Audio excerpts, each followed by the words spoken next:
نہ کرنے سے یہ غلط فہمی پیدا ہوئی ہے۔ وہی بات کہ سورہ احزاب میں گھر سے باہر کا پردہ ہے اور سورہ نور میں گھر کے اندر کا پردہ ہے۔ بہرحال الحق احق بان یتبع، حق جو ہے وہ اس کا زیادہ حقدار ہے کہ اس کی پیروی کی جائے۔ میں اس مسئلے پر مطمئن ہوں اور میرے نزدیک اجنبی سے پورا پردہ کرنا واجب ہے، اور قرآن نے یہی حجاب واجب کیا ہے جو شرفاء میں مروج ہے، بلکہ اس سے بھی قدر زائد۔ مولانا فراہی کا یہ مکتوب ماہنامہ حیات نو بلیریا گنج انڈیا کے اکتوبر سن 92 کے شمارے میں شائع ہوا ہے۔ یہ ہے علماء کی رائے۔ یدنین علیہن من جلابیبہن، یہ کر کے دکھاتے تھے لوگ، اس طریقے سے چادر کوڑ لیا جائے کہ صرف ایک آنکھ کھلی رہے۔ اسی میں ایک اضافہ کیجئے اس بات کا کہ حضور نے کئی حضرات سے یہ کہا، کہیں وہ رشتہ کر رہے تھے کہ آپ نے ایک نظر دیکھ لیا ہے۔ اب اگر یہ ایک نظر دیکھنا اس کی اتنی اہمیت ہے تو اس کا کیا مطلب ہے؟ اگر تو صورتحال یہ ہوتی کہ ہر وقت چہرہ کھلا ہے، آ رہے جا رہے، تو ایک نظر دیکھنے کی کیا ضرورت ہے؟ وہ تو دیکھا دکھایا ہے۔ زمانہ آیا ہے بے حجابی کا، عام دیدار یار ہوگا۔ سکوت تھا پردہ دار جس کا، وہ راز اب آشکار ہوگا۔ تو ظاہر بات ہے وہاں پردہ ہو گیا تھا، تبھی تو تھا نا کہ ایک نظر دیکھ لو۔ آپ نے پوچھا ایک صحابی سے کہ رشتہ کہاں کیا؟ وہاں کیا ہے۔ تم نے ایک نظر دیکھ لیا ہے؟ اس خاندان کی آنکھوں میں کچھ نقص ہوتا ہے، دیکھ لو، بس ایک نظر دیکھنا ہے، اس کی اجازت ہے۔ تو یہ اجازت ہونا اس کا خود ثبوت ہے کہ عام حالات میں عورت جو ہے وہ دکھائی نہیں دیتی تھی، بلکہ وہ پردے میں رہتی تھی۔ مسلمان جدید تعلیم یافتہ دانشوروں کی منافقت، وہ کہتے ہیں یہ پردہ وردہ سب مولویوں کی ایجاد ہے۔ کبھی کہہ دیتے ہیں یہ تو ہندوستان میں راجپوتوں کا پردہ ہوتا تھا تو مسلمانوں نے یہاں یہ پردہ ایجاد کر لیا۔ میں نے دیکھا ہے عرب کی بدو خواتین کو مکے سے مدینے جاتے ہوئے نظر آتی ہے۔ ایک خاتون اونٹ کی پوری قطار لے کر جا رہی ہے، ہاتھ میں لاٹھی ہے، پورا مکمل پردہ، چہرہ چھپا ہوا، آنکھوں کے اوپر بھی کوئی انہوں نے وہ حجاب سا بنایا ہوتا ہے خاص چھجا سا، اور ہاتھوں میں دستانے، پاؤں میں جرابیں۔ یہ کون سے راجپوتوں کا پردہ سعودی و عرب کی جو ہے ریگستانوں میں پہنچ گیا؟ بدو جب آتے ہیں اپنی عورتوں کو اسی حال میں لے کر آتے ہیں، اور ان کا یہ ہے کہ وہ احرام کا معاملہ بھی یہ ہے کہ یہاں چھجا بنا کر آگے چادر لٹکا لیتے، صرف چہرے سے مس نہ کرے بس۔ اور وہ پھر اپنی خواتین کو جب طواف کراتے ہیں تو ان کے گرد گھیرا ڈال لیتے ہاتھ سے ہاتھ پکڑ کر، تاکہ کسی اور کے ساتھ ان کا نہ کندھا لگے اور نہ کوئی اور جسم کا حصہ بس۔ یہ پردہ وہاں کہاں سے آ گیا؟ سر سید کا واقعہ تو میں آپ کو بتا چکا ہوں۔ اب ذرا علامہ اقبال، میں منافقت اس لیے کہہ رہا ہوں کہ ایک طرف ہمارا جدید دانشور طبقہ، مولوی ملاٹے دیوبندی ہوں، فلاں ہوں، یہ ہوں وہ ہوں، یہ دقیانوسی ہے، اصل میں تو سر سید احمد خان، اور پھر علامہ اقبال۔ علامہ اقبال کا حال کیا ہے وہ سن لیجئے آپ۔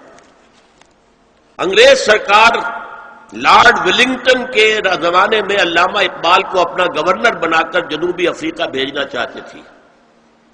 من جملہ دیگر شرائط کے ایک شرط یہ بھی تھی کہ تمام سرکاری تقریبات میں بیگم اقبال ان کے ہمراہ ہوں گی۔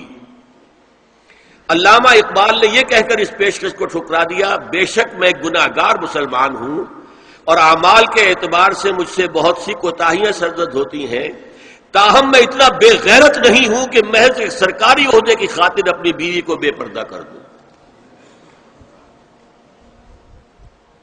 یہ مولانا مودودی کے ایک مضمون سے ہے جو کہ ماہنامہ بطول میں چھپا تھا اپریل 72 میں۔ ایک مرتبہ علامہ مرحوم کسی مغربی ملک میں بصورت وفد گئے، تمام ارکان وفد اپنی بیویوں کو سمیت جا رہے تھے۔ علامہ اقبال نے اس سے انکار کیا اور کہا کہ ان کی بیگم پردے کی پابند ہے اور ایسے وفدوں میں پردے کا ذکر تک نہیں ہوتا۔ پیرزادہ بہاؤالحق قاسمی رحمۃ اللہ علیہ امرتسری نے اپنی کتاب پردہ نسواں میں تحریر کیا ہے کہ ایک مرتبہ سر محمد شفیع کے ہاں علامہ صاحب ماہ فیملی مدعو تھے، لیکن علامہ اقبال تنہا گئے۔ سر شفیع نے پوچھا بیگم صاحبہ کو کیوں نہیں لائے؟ آپ نے فرمایا کہ وہ پردے کی پابند ہے۔ سر شفیع نے کہا یہاں زنانے میں قیام کر سکتی ہیں، علامہ صاحب نے جواب دیا بے پردہ گھروں کے زنانے بھی ایسے ہی ہوتے ہیں. یہ معاملات ہے. ایک طرف اقبال کو مفکر پاکستان اور کیا کیا خطابات ہیں، اور ان کو ہر داڑھی نہ رکھنے میں تو اسوہ اقبال کا ہے، لیکن پردے کے ضمن میں اقبال کا اسوہ نہیں ہے. تو یہ ہے اصل میں منافقت ہے ہمارے ہاں. ایک اور فتنہ ایک خاص حصے سے اٹھا ہے، میں ان کی زیادہ مذمت نہیں کرنا چاہتا اس لیے کہ بحیثیت مجموعی وہ کام اچھا کر رہے ہیں، لیکن ایک عارضی محرم اور ابدی محرم میں فرق کر دیا انہوں نے. عارضی محرم کیا ہے؟ سالی جو ہے وہ عارضی محرم ہو گئی. کیوں؟ کہ جب تک اس کی بہن زندہ ہے جو آپ کی نکاح میں ہے، آپ کی شادی سالی سے تو نہیں ہو سکتی، تو جس سے شادی نہیں ہو سکتی وہ محرم ہو گیا. تو یہ عارضی محرم ہے. ہاں اگر آپ کی زوجہ فوت ہو جائے تو پھر نکاح ہو سکتا ہے. یہ عارضی اس وجہ سے ہے، پھر وہ نامحرم ہو جائے گا. تو اس اعتبار سے یہ ایک فتنہ ہے جو اس دور میں اٹھا ہے.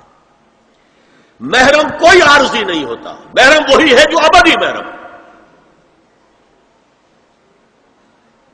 دیکھیے دیور جبکہ اس کا شوہر ابھی زندہ ہو تو دیور سے پردہ کرے گی کہ نہیں؟ شادی تو نہیں ہو سکتی. ہاں بھائی مر جائے تو شادی ہو سکتی. اس کو انہوں نے کہہ دیا یہ عارضی محرم. اسی طریقے سے بھابھی جبکہ بھائی ابھی زندہ ہے پردہ نہیں، وہ شادی نہیں ہو سکتی. بھائی فوت ہو جائے شادی ہو سکتی، عارضی ہو. یہ بالکل غلط ہے، بہت بڑا فتنہ ہے. محرم وہی ہے کہ جو ابدی محرم ہے، محرم ہے کہ اس پر حرام ہے اس میں نکاح ہونا ہر حالت کے اندر. اور جہاں تک یہ رشتے ہیں باریک، سالی اور دیور، اس کے بارے میں تو حضور سے پوچھا گیا دیور کے بارے میں تو آپ نے فرمایا الحم و موت، دیور تو موت ہے. اب آپ سوچئے ہمارے ہاں کو پردہ ہے دیوروں سے، کو پردہ ہے سالیوں سے، کو پردہ ہے نندونیوں سے. الحم و موت، موت کیوں؟ یہ دیور ہندی کا لفظ ہے. دیور کے بارے میں تو تصور یہ تھا کہ یہ دوسرا شوہر ہے، ور ہے، دیور دوسرا شوہر. حضور نے فرمایا الحم و موت، دیور تو موت ہے، موت کے درجے میں. ایک اور بات نوٹ کیجئے، ایک خیال کیا ہے ظاہر اور اس میں افسوس ہے کہ بعض لوگ جو پردے کے بڑے حامی ہیں، بڑے شدید حامی ہیں. ایک صاحب وہ بھی ہیں کہ جنہوں نے ایک بہت بڑی کتاب پردے پر لکھی اور بڑی عظیم کتاب تھی. ایک دوسرے بھی ہیں جنہوں نے چھوٹی لکھی لیکن اچھی کتاب لکھی. لیکن یہ دونوں ایک جگہ آ کر مار کھا گئے کہ یہ جو قریبی رشتہ دار ہیں ان کے ساتھ اتنی سختی نہیں ہونی چاہیے. حالانکہ فلسفہ سمجھ لیجیے اچھی طرح، جو قریبی رشتہ دار ہوں گے، کزنز ہیں. اب کزنز کا عیسائیوں کے ہاں شادی نہیں ہو سکتی. کزنز جو ہے جیسے سگے بھائی سے شادی نہیں ہو سکتی، کزنز سے بھی نہیں ہو سکتی. ان کا تو معاملہ اور ہو جائے گا. ہمارے ہاں تو شادی ہو سکتی، چچا زاد ہو، مامو زاد ہو، خالہ زاد ہو، شادی ہو سکتی. اس اعتبار سے جن سے جتنے زیادہ ربط کا معاملہ ہے اتنا ہی اندیشہ زیادہ ہے. ایک عورت نے کسی کو راستہ چلتے ہوئے ایک مرد کو دیکھا، فرض کیجئے کہ اس کی نگاہ کے اندر کوئی وہ کھبگی گیا کسی وجہ سے، مردانہ وجاہت اسے اچھی لگی، پھر تو اس سے ملنا ہے نہیں دیکھنا ہے، وہ تو راستے کا معاملہ تھا، آیا گیا ختم ہو جائے. جو گھر میں آ جا رہے ہوں ان سے تو زیادہ پردے کی ضرورت ہے. کانٹیکٹ کے مواقع زیادہ ہیں، بات سری ہوگی بڑھتی چلی جائے گی کانٹیکٹ کی وجہ سے. اچھا اسی میں ایک بات دیکھیے، کچھ لوگ کہتے ہیں اچھا جی تو پھر مردوں کا بھی پردہ ہونا چاہیے. نہیں، عورت کا مرد کو دیکھنا کچھ اور ہے، مرد کا عورت کو دیکھنا کچھ اور ہے.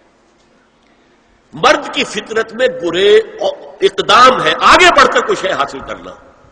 عورت کی فطرت میں بلکہ اس کا حسن